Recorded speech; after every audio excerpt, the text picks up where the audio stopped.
triomphe à Paris, on vous emmène au poste. C'est un sacrilège.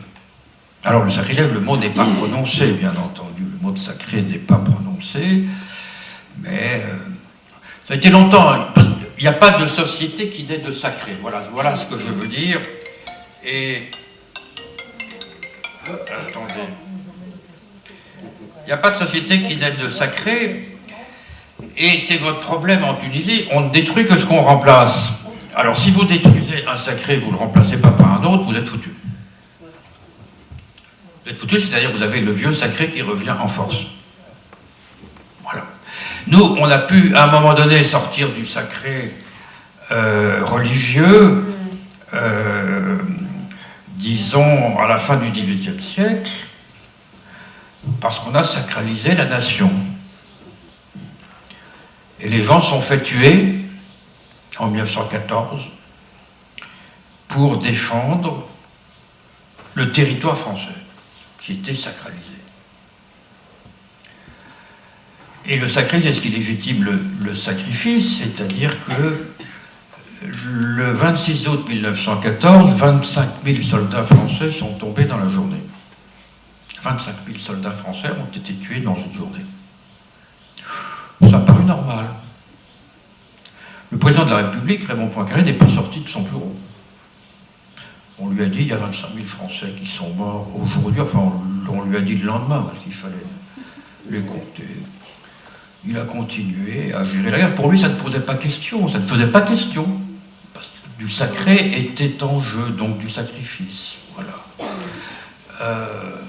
Et puis, quand on a également sacralisé le progrès avec un grand P, bref, on a eu des sacrés de substitution. Et quand les sacrés de substitution s'effritent ou s'effacent, eh ben, c'est l'autre qui revient. C'est l'autre qui revient, voilà, qui remet l'élément de cohésion et moteur, voilà.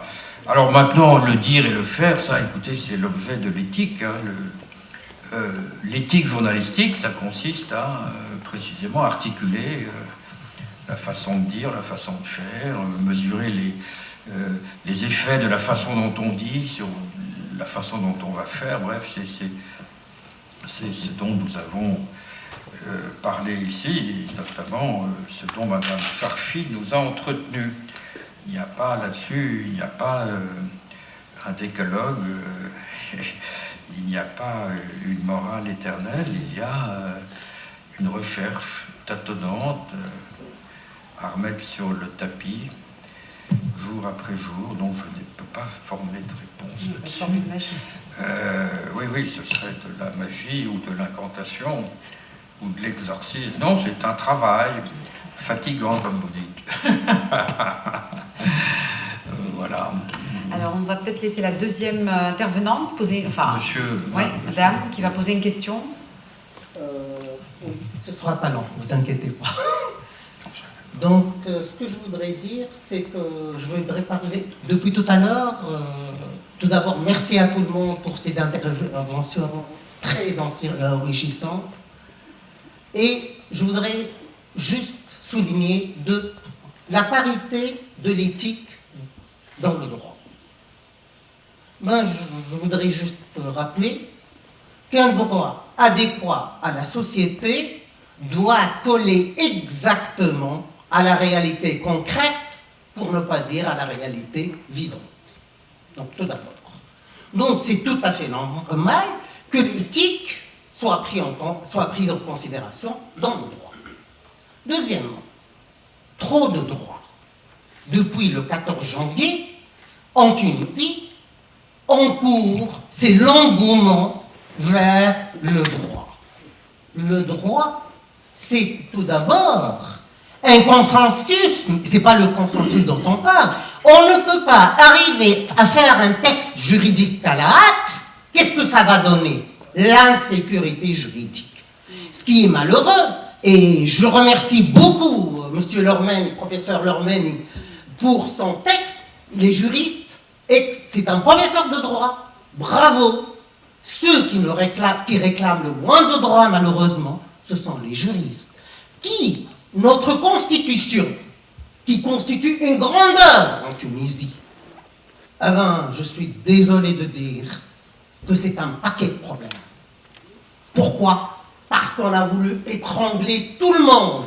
On a voulu légiférer ou, entre guillemets, réglementer tous les phénomènes sociaux, aussi petits soient-ils. Le principe, c'est la liberté. Je passe maintenant à Akmar, que je salue. Oui, nous sommes dans une société en mouvement. Oui, nous sommes dans une crise. Tout cela. Mais, de grâce, nous les universitaires, ou les projets d'universitaires, c'est très difficile de prétendre être universitaire. Quelles sont nos obligations? À circonstances spéciales, devoirs spéciaux, il me semble. Le cours magistral fait encore partie de nos pratiques aujourd'hui, de façon générale. On a peur du plagiat, mais avant de parler du plagiat, tout d'abord, qu'est-ce qu'on enseigne aux étudiants?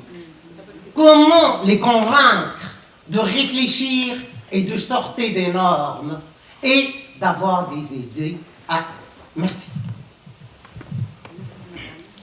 Est-ce que vous pouvez décrire votre identité, s'il vous plaît? Comment? Parce qu'on vous présente, madame. Ah ok, je vais me présenter. Najwa Jrad, juriste et en même temps plutôt manager de l'information, je ne sais pas comment. C'est la transdisciplinarité et c'est pour cela que je remercie beaucoup aussi M. Debré pour ce qu'il vient de nous donner.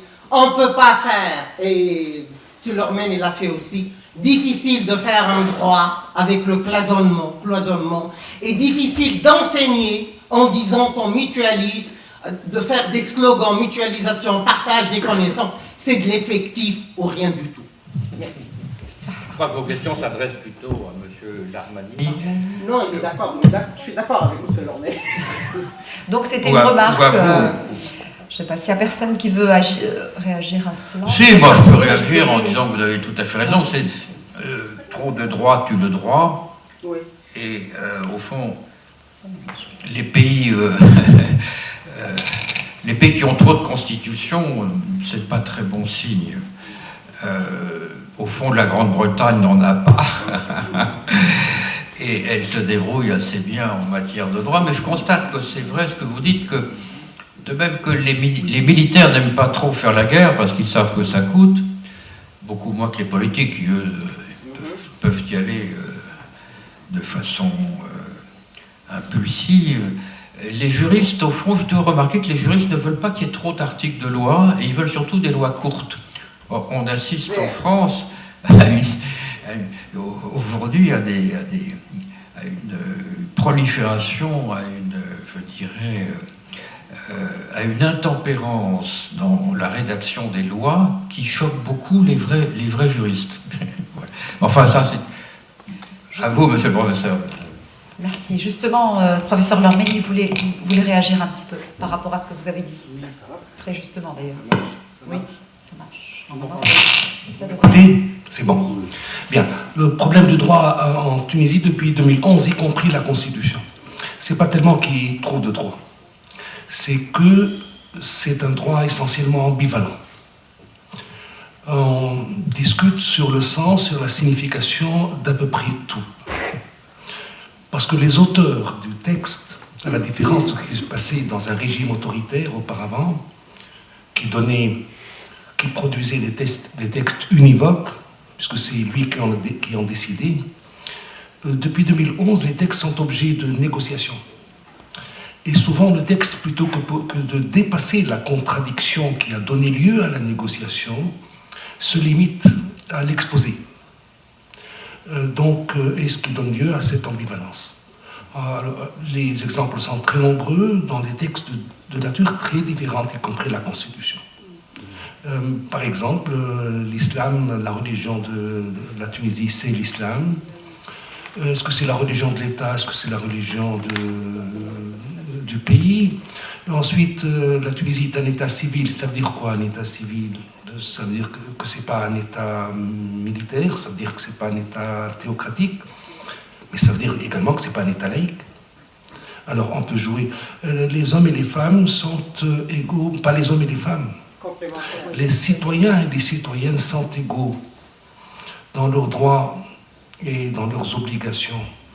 Ambivalent tout cela, parce que de qui on parle? Des hommes et des femmes ou des citoyens et des citoyennes? Si cette l'égalité des hommes et des femmes, ça touche tous leurs droits. Si c'est l'égalité des citoyens et des citoyennes, ça ne concerne que seuls leurs droits de citoyenneté, c'est-à-dire essentiellement politiques. Tout cela a été voulu, tout cela a été choisi. On s'est mis d'accord sur des formules qui, par définition, sont ambivalentes et dont on savait qu'elles étaient ambivalentes. C'était la condition de l'accord. Donc, on ne produit pas de normes, on produit des possibilités de normes contradictoires. C'est ça, à mon sens, la maladie congénitale du droit post-révolutionnaire. Juste un mot, s'il vous plaît. Juste un mot. Je suis tout à fait d'accord avec vous. Le message est clair. Sauf que aussi, par exemple, quand vous écoutez ceci n'est pas régi par le droit, qu'est-ce que je vais faire? Comment on va sanctionner? Voilà. Je voudrais juste préciser que, étant donné que j'ai un peu vécu le débat au Parlement concernant l'égalité entre hommes et femmes, que malheureusement, c'est pire que ce que vous avez dit, Cécile. Eh bien, c'était pas voulu. Ils n'y ont même pas pensé. D'ailleurs, j'ai écrit beaucoup d'articles sur cette problématique et je disais tout le temps, mais attention, vous êtes en train de dire que la constitution tunisienne maintenant reconnaît l'égalité entre hommes et femmes. Il n'y a pas d'hommes et femmes. Revoyez cet article. Il y a citoyens et citoyennes. Mais le pire, c'est que ce n'était pas voulu. Non, c'était comme ça. C'est aussi bête que ça. Ça a passé. Et j'ai vu même des féministes qui n'ont pas fait attention à ça. Des juristes. Vous savez que dans cette commission, il y avait des féministes, des juristes, et même de juristes doublés de féministes. Et qui n'ont pas fait attention donc à cette lacune. Ça, c'est un autre problème. C'est que quand on entre dans un débat, et quand j'ai dit tout à l'heure, des hommes, grand H bien sûr, je veux dire des personnes de culture et de savoir. C'est-à-dire quand je dis qu'il doit y avoir un consensus basé sur le savoir, et pas seulement on entre juste pour débattre et voilà, maintenant il faut aller manger, etc. etc. Voilà, désolé le sujet. C'est un témoignage. Si personne ne veut réagir, je vais donner la parole au troisième intervenant parce qu'il faut qu'on se dépêche un petit peu. Je ne sais pas, moi je regarde les organisateurs pour le timing. Moi, je pourrais lancer si vous voulez. Non, mais pas du tout. D'accord. Ah, il n'est pas question. D'ailleurs, ma question s'inscrit un peu dans cette perspective soulevée par Najwa et par Cécile. Alors, tout d'abord, je me présente. Je m'appelle Al Bichouira, je suis professeur à l'Institut de presse de Tunis. Et soit dit en passant, je suis ravi de voir que les représentants de mon institution se distinguent nettement dans cette auguste assemblée. Alors, en réalité, c'est une préoccupation. Préoccupation qui a été d'ailleurs soulevée pendant ces discussions. Il est un fait, et entendons, d'abord, je ne suis pas idéaliste. Je parle vraiment des situations telles que je le vis au quotidien et qui portent principalement sur le processus normatif inauguré en Tunisie depuis le 14 janvier, qui correspond à la date de cette révolution tunisienne et qui perdure encore. Alors, dans le rapport entre éthique et normes, il est vrai que, comme vous l'avez bien expliqué, d'abord, il y a une sorte d'ambiance, je dirais, dominante qui prévaut dans différentes communautés et qui agit parfois comme une seconde nature. On le voit dans certaines corporations, par exemple le monde des médias, que celle où ma amie et moi nous connaissons bien, très souvent on s'enferme dans des certitudes. C'est comme ça. Pourquoi? Parce qu'il n'y a pas souvent de règles qui sont préétablies. Mais également, il ne faut pas oublier que dans le rapport éthique-norme, il y a également, comme vous l'avez bien dit, une question de rapport de force. Alors on le voit au sein des corporations, dans une communauté nationale et même au sein de la communauté internationale. Et le droit d'ingérence en est un illustre exemple. Mais il y a également un autre phénomène, une autre problématique, en tout cas qui me taraude et qui devient même une source d'angoisse pour moi. C'est qu'on a, le 14 janvier, évidemment, notre objectif, et c'est le seul pays de ce printemps arabe qui vit cette expérience, nous voulons à tout prix réussir cette transition démocratique. Et nous savons pertinemment que la démocratie n'est pas le reflet d'une histoire inhérente ni à la Tunisie, ni aux pays environnants de la région. Donc, on va faire appel à des expertises, des expériences étrangères pour élaborer beaucoup de normes. Et le problème qui s'est posé dans l'élaboration de ces textes, c'est qu'on a incorporé des normes qui ont été pensées, réfléchies, élaborées dans d'autres univers de sens, mais on n'a pas tenu compte de deux aspects. En tout cas, je peux vous citer beaucoup d'exemples pour le monde des médias. Ni de leur homologation, et beaucoup plus de leur assimilation.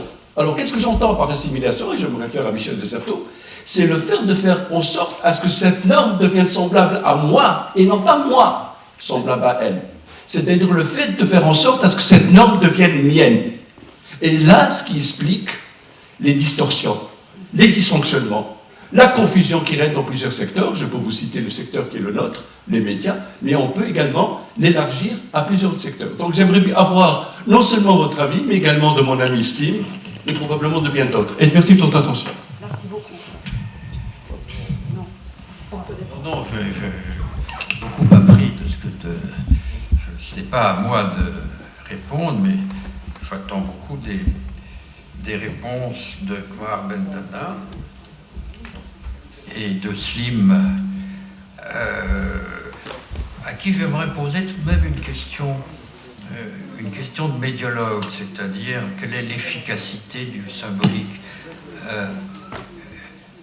Vous avez eu la possibilité ou l'occasion d'influer sur les débats constitutionnels, de les infléchir? Avez-vous été consulté? Avez-vous écrit, publié? Enfin, comment j'essaye de comprendre un peu comment votre expérience et votre savoir ont pu répercuter, disons, sur les décisions prises, ou pas.